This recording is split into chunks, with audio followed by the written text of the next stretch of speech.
friends, and welcome to Classical Chats. I'm Hayden, I'm Liz. and welcome to the Crown Breakdown. We've reached the end of season 4, but before we get to the actual review and talking about the season as a whole, if you like talking about British dramas, other fun shows, or musicals, we're going to begin transitioning into other music content very slowly.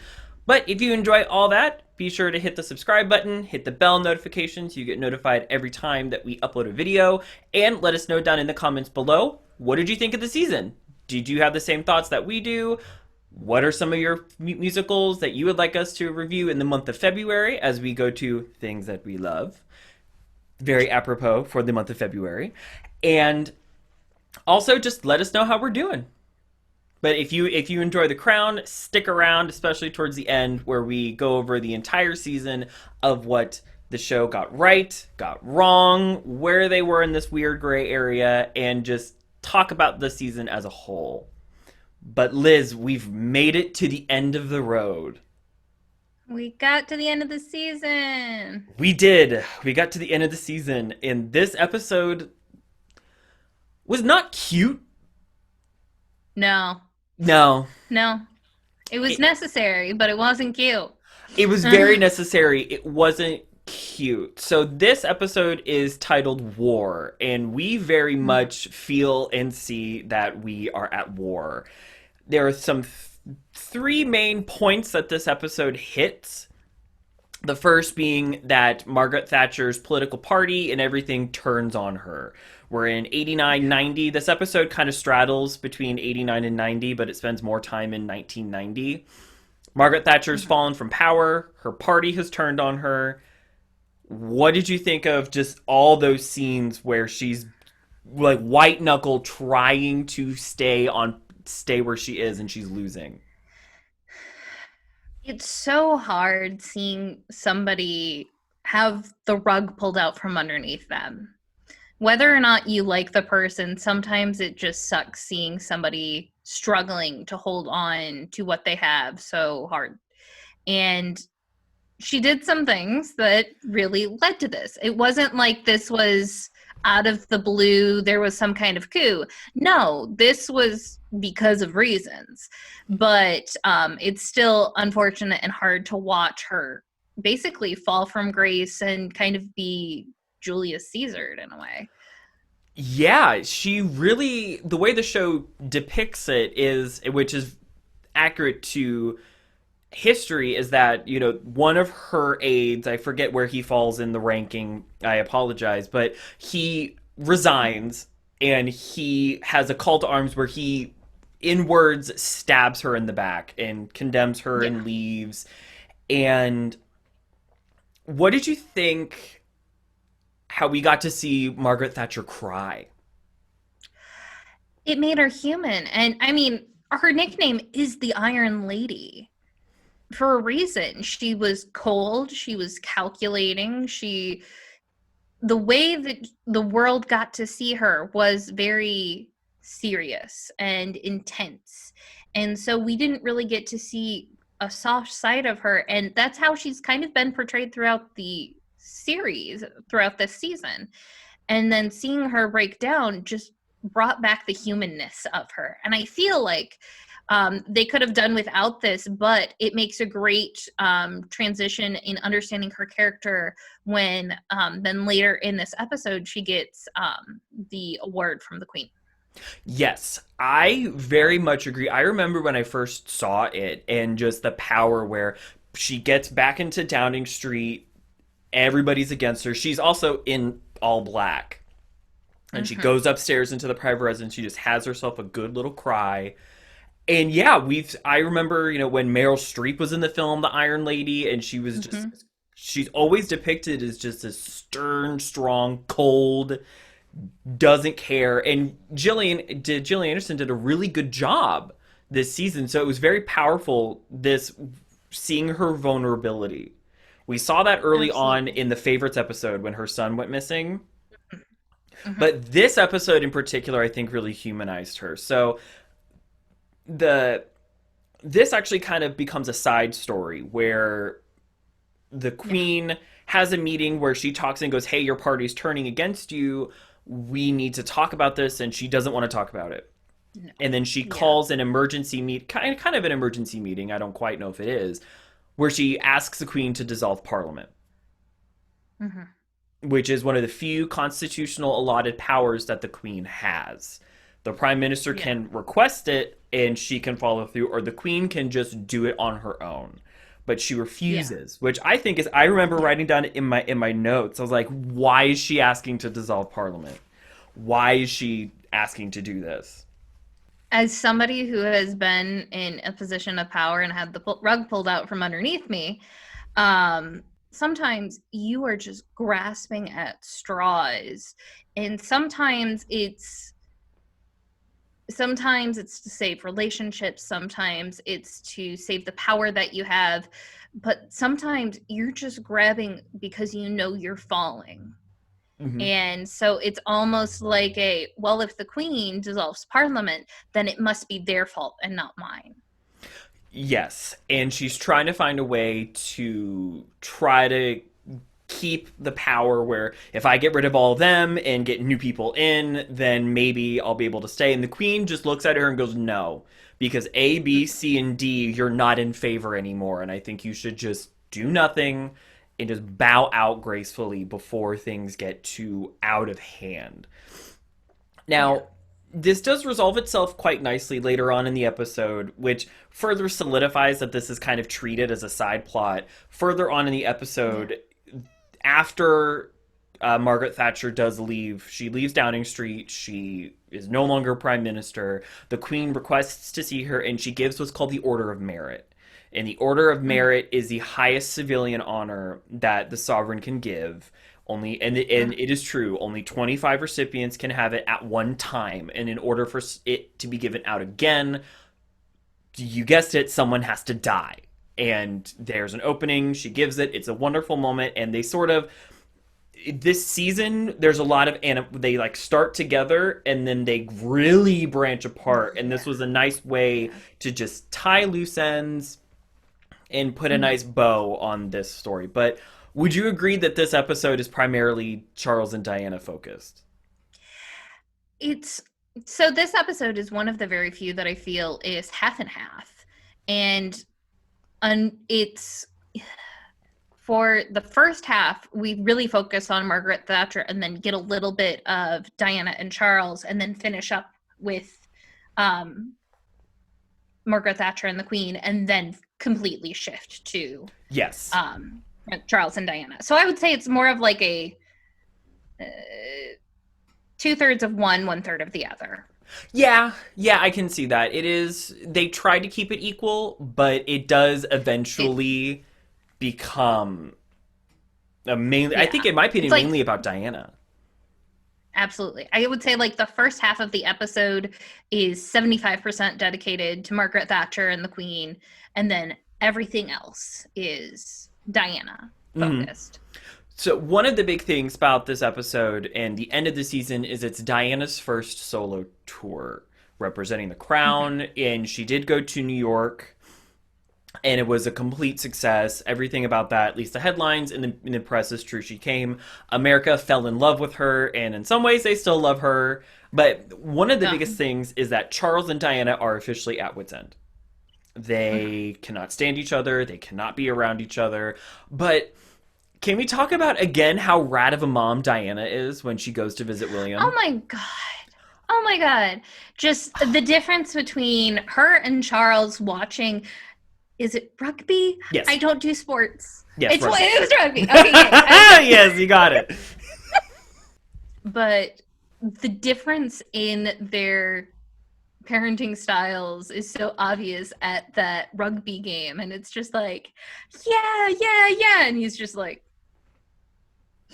He's like, just stern. I want him to be happy for his son. I'm excited. Like, I would have loved to have Diana there just, like, screwing protocol and looking nice, cheering. It's in the rain. She's cheering for her son. Yes. But the lead up to it, you know, we see her driving, and her aide is either in front of her or behind her, and they, like, pull off somewhere like would in America I would compare it to like the little lip on the side of a freeway that they have in case you need to pull over. Hmm. Like that's what it looks like. And she gets out of the car, she gets in Charles's car, and then they leave and show up together, but they actually didn't even drive together. And you can feel the tension. Absolutely. And he's angry at her because she's going to New York without him knowing, and but the big thing is Charles is trying to undermine her within the firm. Absolutely. She can't Absolutely. do it. He's not supporting her clearly. She's Hmm. not mentally there because she's having mental health issues. She's too sensitive. It's too demanding, and he's just giving excuse after excuse. She'll And miss her yeah, children. she'll be gone too long, even knowing one's away at finishing, one's away at, a boarding school, and I think the other Boarding one is school. at another boarding school, so they're both gone at this point. So Yeah.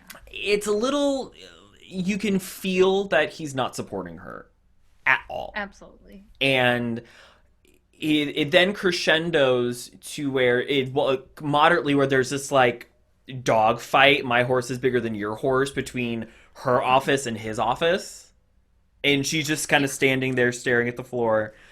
But she goes to New York and she's completely anxious that um that she's not going to do it, although that she's not going to do well. Everybody, Charles is saying I'm mad, everybody's believing that I'm mad, they all think I'm crazy, I'm starting to think I'm crazy, I can't do it, I can't do it, I can't do it. And Hmm. she does, and she really, in my opinion, goes wonderfully well. Hmm. But then, so it's past the halfway point of the episode, we see Camilla, smoking in her kitchen, watching all this press coverage. And this is where I think the more important moments of the episode happen later. Yeah. So, Absolutely. Yeah. what do you think about the conversation between Camilla and Prince Charles after she sees all this press? Diana being successful, and wow, we love Diana. There are certain moments of it that, for the first time, I'm just like, wow, these two were kind of meant to be together. I believe this is the conversation that I'm thinking about. But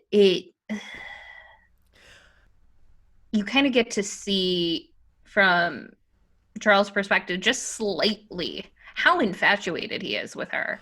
And she talks about the history, and although they do talk about Diana, really the thing that I came out of that conversation focusing on is their relationship with one another. And it's I just like, I'm your mistress, and that's it. And he's just like, but I want you to be more. And it's just like, but I can't. Yeah, and in my opinion, Camilla was the only real one there. She just brought her head out of the sand and went, "Look, Hmm. I will never be her. They love her. And if we do anything public, guess what? We've wronged her. And guess Hmm. what? She'll get the fairy tale, we won't." In Yeah. my mind, I left that scene feeling that she was insinuating that she wanted to end things. She's like, "I'm just your Hmm. mistress. You're Yeah. married to her. If we do anything, she gets the fairy." And in some ways, in my opinion, it felt like Peter Morgan was sort of foreshadowing what's still happening post Diana's Yeah. death. Because she, at that point, Yeah. there was a divorce and her death, and she really became this martyred fairy tale princess that never was in a Hmm. sperm, that didn't appreciate her, and a husband that didn't support her, and now she's become this big martyr that Yeah. on social media still, people, whenever they post something, it could be about left field over here, and all the comments is about Diana, we don't support Camilla. And it's a lot of, Yeah. it was sort of Peter foreshadowing that, hey, if we go public, she becomes the fairy tale. So I left that conversation, one, yes, we can truly see how much they love each other, but also it felt like Camilla tried to end it. Yeah. Or at least Camilla's being the realistic one.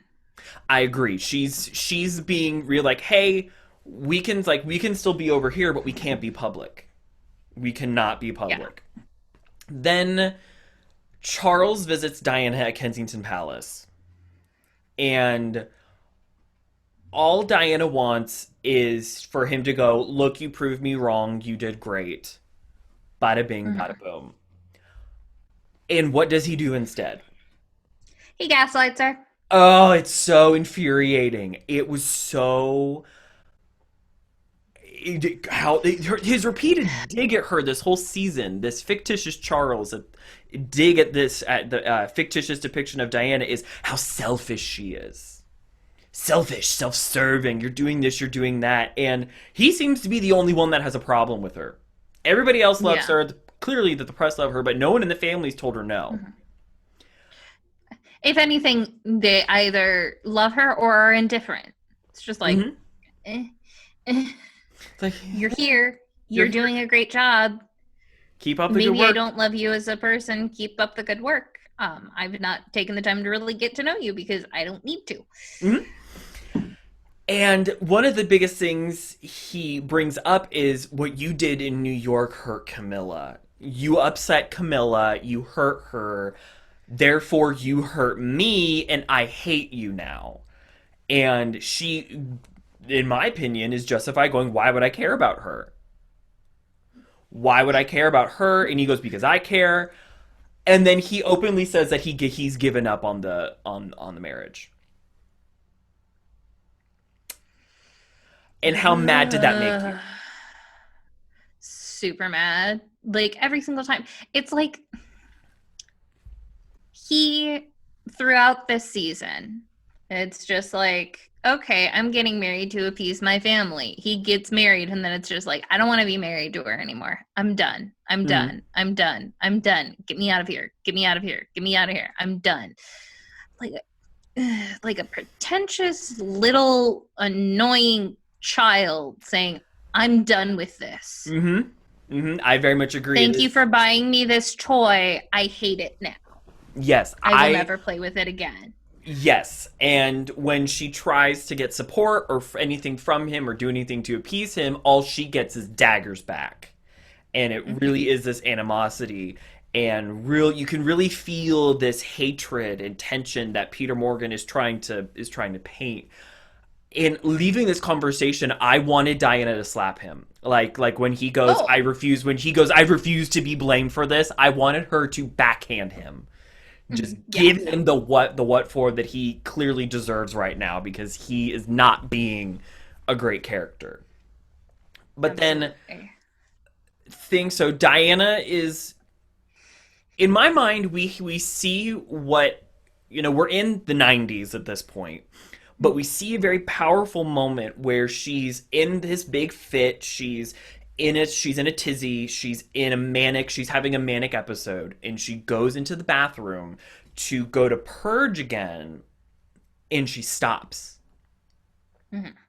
And which is very, we've already seen her have a binge and purge session in New York when she's just this ball of anxiety, but then she stops herself and goes no. She doesn't literally say no, but she just sits on the Yeah. bathroom floor and kind of has a contemplative moment, and it begins to foreshadow how in the 90s, especially in the early 90s, when Diana officially resigned that she wasn't getting what she needed from the royal family, and she got a speech coach, got a vocal coach, was going to therapy, and really became the Diana that we all know. We're seeing the beginnings of Yeah. it there when she's this powerful boss ass bitch.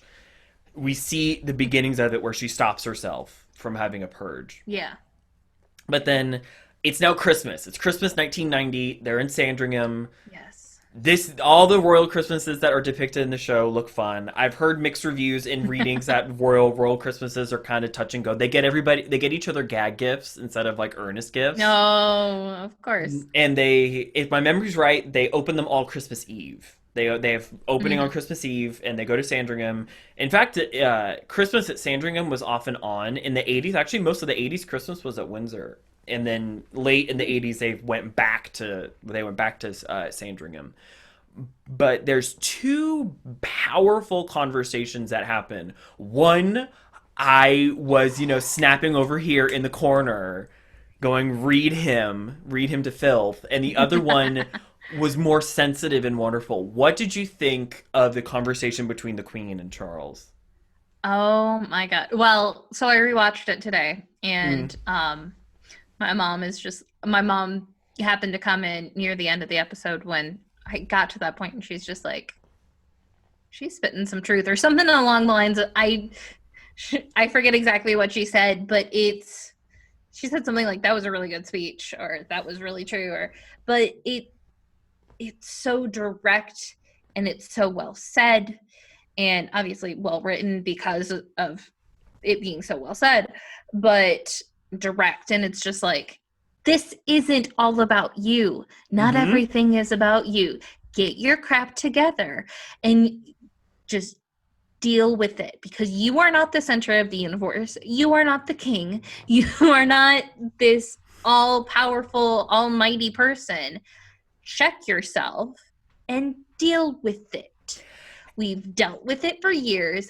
Deal with it. hmm And one thing I love, the very last word she says, where she goes, "And if you expect to be if you expect to be king one day, then I suggest you start acting like one."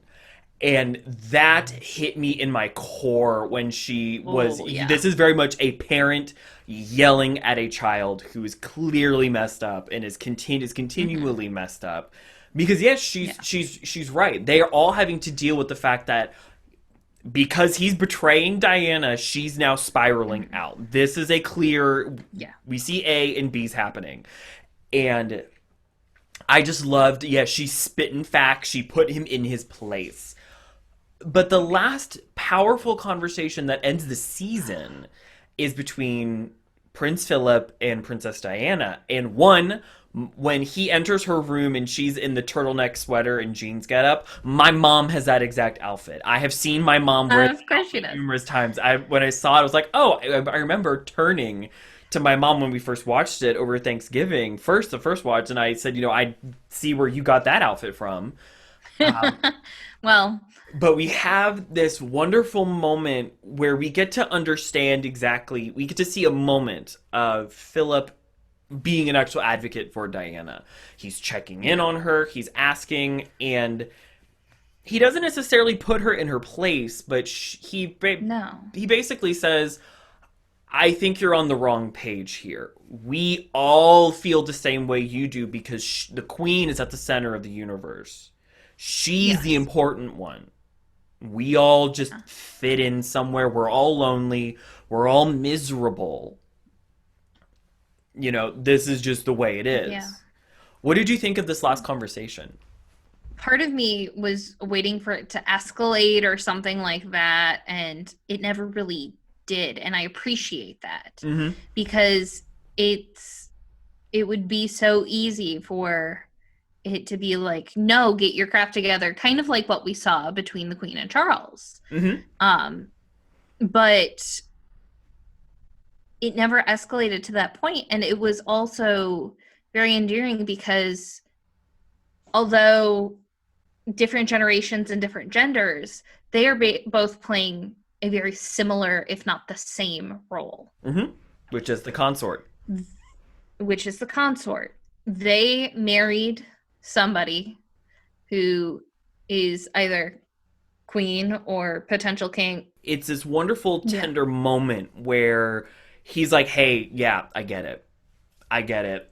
And she I'm does. there. I've Mhm. been there. She does say, which one thing I do like that they alluded to. So it'll be interesting if this plays out in season 5 where we actually see the divorce or the separation and we Mhm. see the actual fallout of the Wales's marriage. But Philip has notoriously in a letter to Diana wrote saying, I don't even understand what he sees in Camilla. It's such a downgrade. He's basically advocating for Mhm. her, and we see that a little bit here. Like Yeah. the as if we're talking about cooking, he's put the pot on the burner and it's boiling, like it's bubbling. We can see this Mhm. advocacy directly happen, but the season ends very weird, where she goes down in this beautiful gown. I love this gown, by the way, Oh yeah. which Oh is a yeah. which is a wonderful replication. and they're taking this Christmas photo, and everybody's in like bright colors and formal wear, and Diana's just in black. She's one of the only women, Mm-hmm. I think the only woman in all black. And she's in a very Mm-hmm. modern look, and everybody's kind of in a little bit older traditional evening wear. And it's just her in the room, kind of looking around, just kind of being terrified, Mm-hmm. feeling alone, and then the season closes. And one thing I find powerful is the first shot of the season, the first image we see, the first person we see is Queen Elizabeth. But the very Mm-hmm. last person we see is It's Princess Diana. Diana. So that's interesting, the Yeah. the storytelling. But what were your thoughts over the entire season? It was a really good season.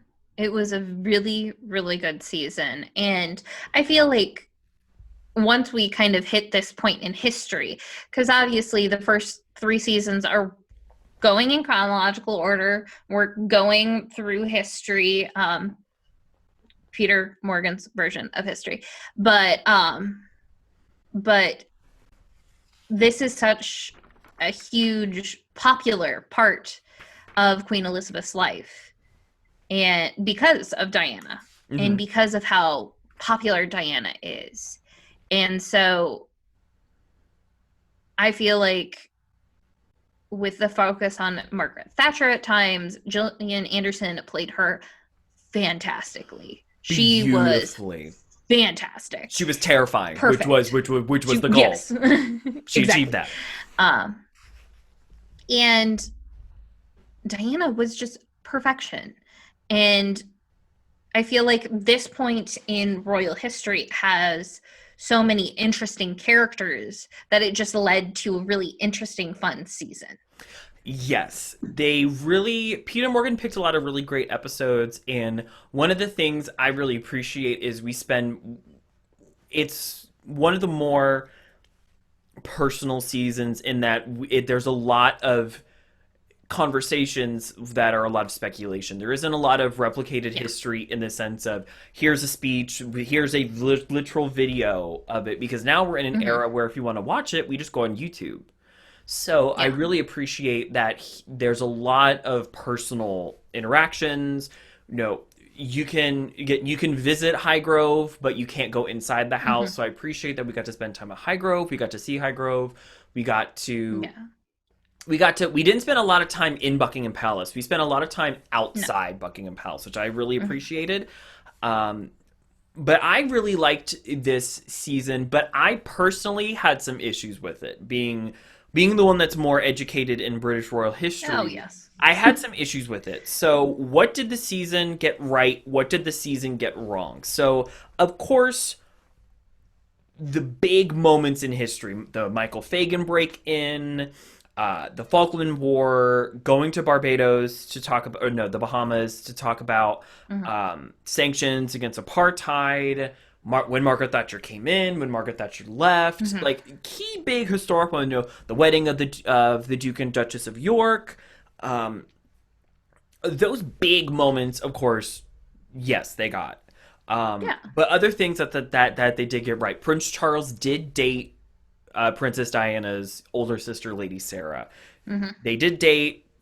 Through Sarah, they got introduced. That is correct. Diana did have an eating disorder. She did have bulimia. That is true. She did dance to Uptown Girl. She did have an affair with James Hewitt.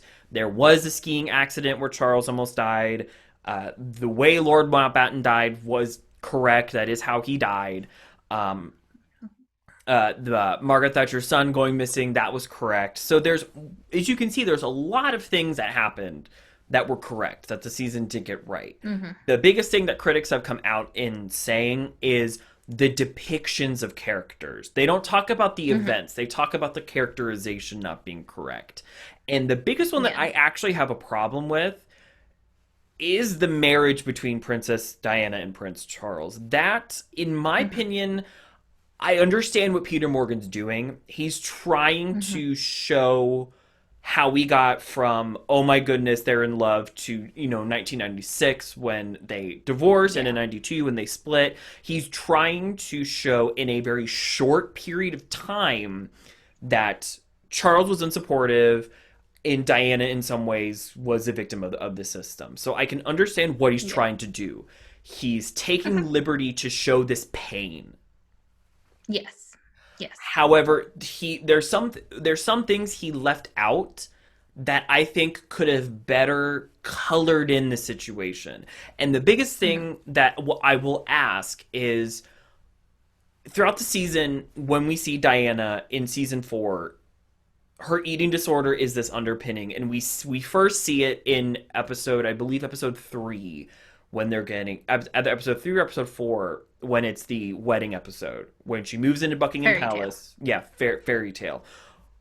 Based off what you watched there, where do you think her eating disorder came from?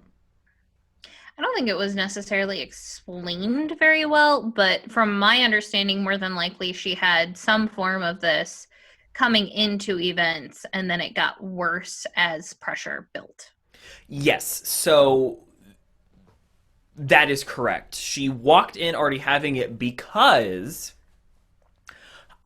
which this is real truth that happened. You can read about it in the Andrew Morton book, um, Diana in her own words. There's also the documentary where it's just the tapes of Diana. So this Hmm. is real. These are not my words. This is, me summarizing Diana's words. But shortly after their engagement, when they were doing a bunch of press, he grabbed her on her waist and made an off the cuff joke about, oh, we're getting a little chubby here, aren't we? And that was where it started. She then went into a Yeah. tizzy, and she was, oh my god, how could he make such a comment?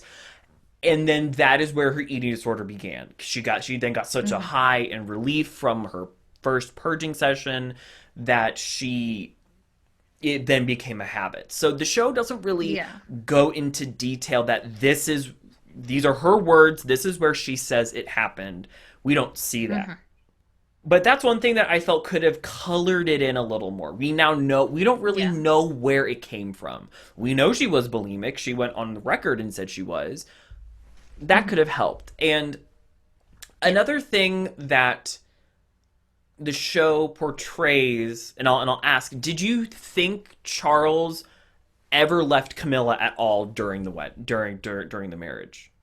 Based off what the show's telling you, did she ever leave? There were parts of the show that I felt that maybe she was gone a little bit, but not a whole lot.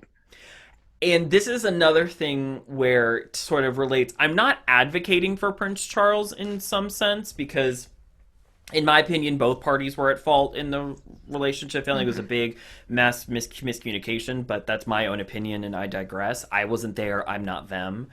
Yeah. But the biggest thing that I know, based off my reading and research, is that when they got married in 1981, in fact, their physical relationship had stopped.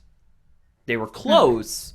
They were close. They're friends, but their physical relationship stopped. And Diana, when they got married, uh, one of the biggest things, Diana was sort of thrown into the deep end, and she really didn't feel support, and so she was bulimic. She was losing a lot of weight. She was kind Hmm. of miserable. She just wanted to kind of be in her own little bubble, and so she was kind of hysteric. And they didn't know what to do. And one of the things that could have helped is Charles actually tried. He tried to get her to like talk to this therapist and go here and do this and do Hmm. that. He Yeah. tried, but Yeah. ultimately, because Diana knew about Camilla, she didn't trust him. So she didn't trust Yeah. anything. But he actually did try. In history, Yeah. he tried very early on. And in Hmm. fact, there is an alleged conversation that happened between the Duke of Edinburgh and the Prince of Wales, where he was sort of early on, he's like, I don't know, oh my goodness, what am I doing? And Prince Philip looked at him and said, give it at least 5 years. Put 5 years, dedicate yourself to this marriage for 5 years, go and do it. And after those 5 years, if things aren't really any better, you can say you've tried, and then we can revisit this at this point. Hmm. So from about 1981 to 1986, and Diana goes on record, yeah, things weren't the best, but he really wasn't with Camilla. In fact, during that time Yeah. period, they've kind of both gone on record saying they really weren't doing much at all. Yes, he had Highgrove and Hmm. Gloucestershire, and yes, they were friends, but their clear romantic and physical relationship, the line was drawn in the sand. Yeah. And then in 1986, they did pick back up, and then the physical affair resumed. Yeah. So I know what Peter Morgan's trying to do in this season. Yeah. He's trying to make people that do not understand what really happened how we got to where we did. He's doing it in a very short period of Hmm. time. Yes, they did have really bad arguments in the late 80s. Yes, he really wasn't supportive of her. Yes, he was very hypercritical of her. Diana really never really stopped loving him and trying. So there's partial truths there, but I feel Hmm. like there could have been a little bit more shading in there to really round it out. And palace Yeah. aides and former royal correspondents have gone on record going, yeah, this isn't represented well at all.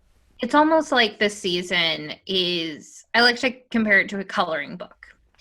We have an idea. It's almost like if you took a picture, actual snapshot, say you're taking a picture of us talking right now, Mm-hmm. and then just had the outlines. The outlines are the things that are historically accurate, the things that they got right.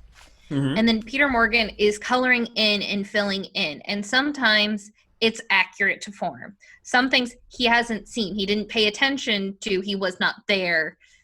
So he's filling in what he thinks could Mm-hmm. have potentially happened. But there's not a lot of shading going on with other factual things that we actually know. Yes, and he's doing it for dramatic purposes. This is Yeah. his telling. These are his characters. These aren't which I think people don't necessarily understand, and they're taking Some what he's people don't. depicting as truth, and it's not truth. Yeah. It is that coloring book analogy which I think is actually a very good analogy, and that was sort of my biggest problem with the season is that the marriage between the prince and princess of Wales was heightened and exaggerated, but Mhm. he's trying to explain how we got to where we got in the 90s. He's Yeah. trying to show that, in some ways it feels like he's very Diana sympathetic. He's trying to show that she Oh, felt yeah. alone. She felt not supported by her husband. Her husband was always away. And in the early years, until about 1984, 1985, especially after Harry was born, he was there. Diana's gone on record saying there were happy moments in the early years. For a good while, things were fine. And, they were happy at one point, Yeah. but he's trying to get to point B. He wants to get to point B Yeah. as quickly as possible. So he made some choices. And I'm Mhm. not angry at him. It's just, Yeah. I feel like things could have been done it differently. A couple other things is there's a lot of now speculation. The Balmoral tests, Palace aides have gone on record going, if you get there, you're usually given like a protocol sheet as far as here's what to wear, here's what not to wear, here's what to expect. So Margaret Thatcher showing up to stalking in heels would not have happened. So Yeah. they're taking liberties there with Balmoral test and this and that, which I understand. Again, they're painting a picture of Margaret Thatcher's not from this world. That's what they're trying to Yeah. tell in a very short period of time. Of course, we've already discussed Michael Fagan.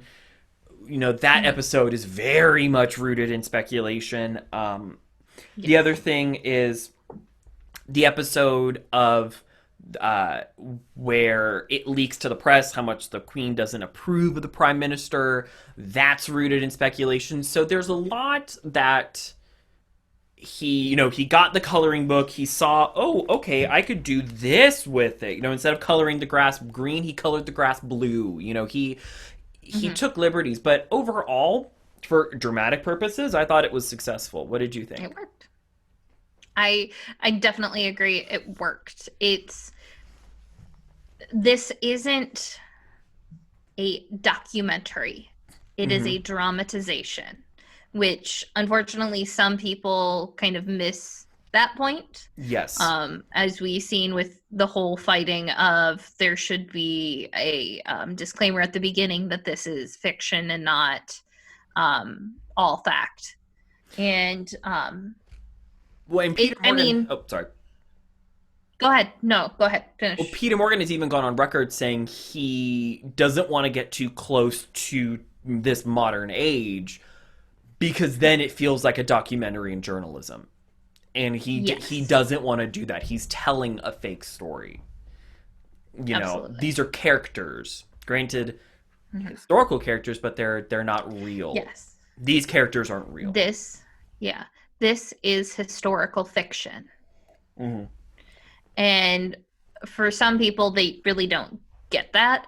I feel, though, from our perspective, we know that it's historical fiction. We know that this is, although based in some fact, we're filling in with whatever colors we want in this beautiful coloring book that Peter Morgan has provided for us. But I think taking it from the perspective of a historical fiction, being the person who's not up to date on all of the history, I found it really entertaining. I found it really great. It was a great season, had a lot of drama, and looking at it from purely a dramatic standpoint, it was a great season. Accuracy, but dramatically, it was great. I agree. And Peter Morgan has gone, and the whole team has gone on record going, we're not here to replicate history. We're here to be a drama. And even me, someone who has, in terms of knowledge, I already have the door open. I'm in A that room. lot. I have a lot of knowledge, and it's something I like to research. So for me, Yeah.